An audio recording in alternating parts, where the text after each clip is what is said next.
ఎప్పుడైతే ఓ 10 సంవత్సరాల క్రితం ఏదైతే పట్టణాల్లో కూడా లేనటువంటి ఇట్లాంటి అవగాహన ఇప్పుడు ఇలాంటి ఆర్గనైజేషన్ల ద్వారా వ్యాపించి పట్టణాల ద్వారా చేరుకుంది. అయితే ఇలాంటి అవేర్నెస్ అనే కార్యక్రమం పట్టణాల నుంచి పల్లె నుంచి తాండాలు కూడా వెళ్ళాలని అనుకుంటున్నారా? అసలు దీని పట్ల అంటే ఇప్పుడు ఏదైతే మీరు ఈ విధంగా పాల్గొన్నారో ఇట్లాంటి అవేర్నెస్ ఇంకా మీరు కల్పిస్తారా? దీని పట్ల 2 వాక్యాలు మాట్లాడాలనుకుంటున్నాను మేడం.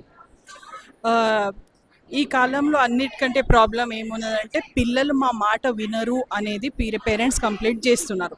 రకరకమైన మానసిక కానీ, శారీరక కానీ డిజార్డర్స్ అనేది పిల్లలలో చూస్తున్నాము. పట్టణాల నుంచి పల్లె వరకు రావాలంటే ప్రోగ్రామ్స్ అన్నీ వస్తున్నాయి. సెల్ ఫోన్ ఎలా వచ్చింది అలాగే ఈ కార్యక్రమాలు కూడా వస్తున్నారు. వస్తుంది. ఎందుకంటే ఆహ్, ఈ ఈ మన సంప్రదాయం అసలైన సంప్రదాయం మనది. గర్భిణీ స్త్రీకి మంచి ఆహారం ఇవ్వాలి, మంచి మాటలు వినిపించాలి, మంచి కార్యాలు చేపించాలి అనేది ఈ మన పరంపర. ఇది మనము గత కాలంలో ఎప్పటి నుంచో ఈ సెల్ ఫోన్లు సోషల్ మీడియా వచ్చిందో అప్పటి నుంచి చాలా ఆక్యుపైడ్ అయిపోయి స్వార్థం పెరిగి రకరకమైన మానసిక వృత్తులతోనూ గురి అవుతున్నారు మనుషులు. అదే ప్రభావం పిల్లల మీద పడుతుంది కాబట్టి మనం ఈ జనరేషన్లో రకరకమైన ప్రాబ్లమ్స్ పిల్లల్లో చూస్తున్నారు. ఇద్దరు పిల్లలే కంటున్నారు. ఆ ప్లానింగ్ చేస్తారు. ఆ ప్లానింగ్ ఎలా చేస్తారంటే ఫైనాన్షియల్ ఫిట్ ఉన్నానా, నేను స్టెబిలైజ్ అయినానా, నేను ఒక ఇండిపెండెంట్గా ఉంటున్నానా, ఇండిపెండెంట్గా ఉండగలుగుతానా అనేది చూస్తున్నారు. కానీ ప్లానింగ్ అనేది ఎక్కడి నుంచి మొదలవ్వాలి, మనము ఏ వృత్తితోనూ ఈ ఈ సంబంధం లో వెళ్ళాలి, పిల్లలు కనాలి, ఎలాంటి పిల్లలు మనకు కావాలి, ఎలాంటి ఎనర్జీ మనము ఈ ప్రపంచంలో తీసుకొని రావాలి పిల్లల ద్వారా అనేది అవగాహన మనం మర్చిపోయాం. ఆ మర్చిపోయిన వాళ్ళకి మళ్ళీ ఇదే మన సాంప్రదాయం ఎలా ఉంటుంది, మన స్క్రిప్చర్స్, మన పురాణాలు, మన కథలు ఇవన్నిట్లో ఏం చెప్తున్నారు అది మేము మళ్ళీ ఆర్యజనని ద్వారా మళ్ళీ ఈ ప్రపంచానికి అందిస్తున్నాము. చాలా ప్రయత్నాలు చేస్తున్నాము. ఈ ప్రయత్నంలో ఇలాంటి కార్యక్రమాలు పెట్టి ఊరికి ఒక పల్లెలకి వెళ్ళి మళ్ళీ వాళ్ళకు జాగృతి చేయాలని చూస్తున్నాం. కానీ ఇది మన దగ్గర లేదు అని లేదు. ఇది ఏదైనా కొత్తది కాదు. ఇది చాలా పాతది. ఒక 10 సంవత్సరాలు మనం చాలా డిస్టర్బ్ అయిపోయాము. ఆ డిస్టర్బెన్స్లో ఏమవుతుందంటే పొల్యూషన్ అయిపోయి ఆ పొల్యూషన్ మానసికతలో కూడా వస్తుంది. ఆ పొల్యూషన్కి మళ్ళీ క్లియర్ చేయడానికి, ప్యూరిఫై చేయడానికి ఈ ఒక ప్రయత్నం. మళ్ళీ మనం ఏదో మర్చిపోయామో మన మన కథలో కానీ ఈ మన సంస్కృతిలో కానీ ఏమైనా ఉంటుంది. అదే మనం మళ్ళీ మహాభారతంలో ఉన్నాయి, రామాయణంలో ఉన్నాయి. తర్వాత వేదిక కాలంలో నుండి ఒక రకమైన దినచర్య ఒక గర్భిణీ స్త్రీకి ఉండాలి అని ఖచ్చితంగా చెప్పి ఉంది, రాసి ఉంది. గోల్డూరల పైన కూడా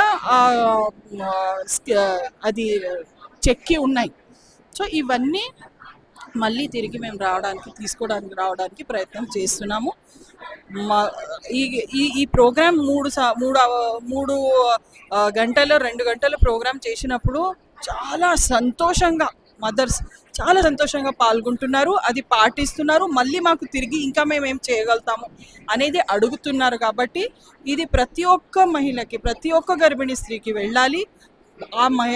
ఆ గర్భిణికి వాళ్ళ తల్లిదండ్రులు కానీ, వాళ్ళు అత్తమామయ్యలు కానీ, వాళ్ళు దగ్గరున్న సొసైటీ కానీ అందరూ హెల్ప్ చేయాలి.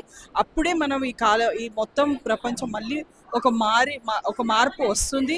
మళ్ళీ ఆ జ్ఞానం, ఆ స్టెబిలిటీ అనేది పిల్లల్లో వస్తుంది. మన ప్రపంచం మంచిగా ఉంటుంది, బాగుపడతామని ఒక ప్రయత్నం చేస్తుంది. మేడం, దేవునిలాగా కొలిచేటటువంటి డాక్టర్స్ తర్వాత సో అట్లాంటి కొంతమంది డాక్టర్స్ మాత్రమే ఇట్లాంటి అవేర్నెస్కు ముందుకు వచ్చి సొసైటీకి మంచి చేయాలని చూస్తున్నారు.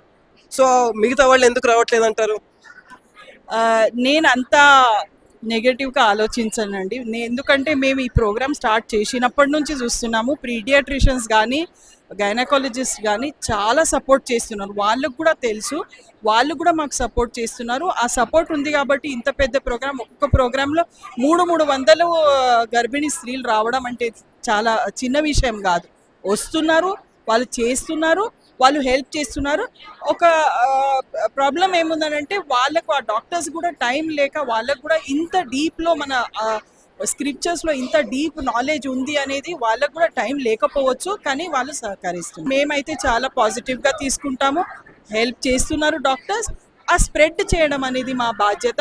కానీ ఇది డాక్టర్స్ మాత్రం మాకు మాత్రం చాలా సహాయం చేస్తున్నారు. వాళ్ళు అవగాహనతోనూ వాళ్ళు వాళ్ళకు ఒక టైం దొరకాలి. ఆ టైం దొరికినప్పుడు మేము చెప్పినప్పుడు వాళ్ళు మాత్రం తప్పకుండా దీని గురించి ఒక అవగాహన తీసుకొని ఆలోచించి వాళ్ళకి ఇంకా సపోర్ట్లా వాళ్ళు ప్రతి ఒక్క వాళ్ళ క్లినిక్లో కానీ వాళ్ళకు లింక్ ఇవ్వడం కానీ ఆన్లైన్ ఆఫ్లైన్ అటెండ్ చేయమని ప్రోత్సాహనం కానీ మదర్స్కి ఇస్తున్నారు. Thank you madam, thank you.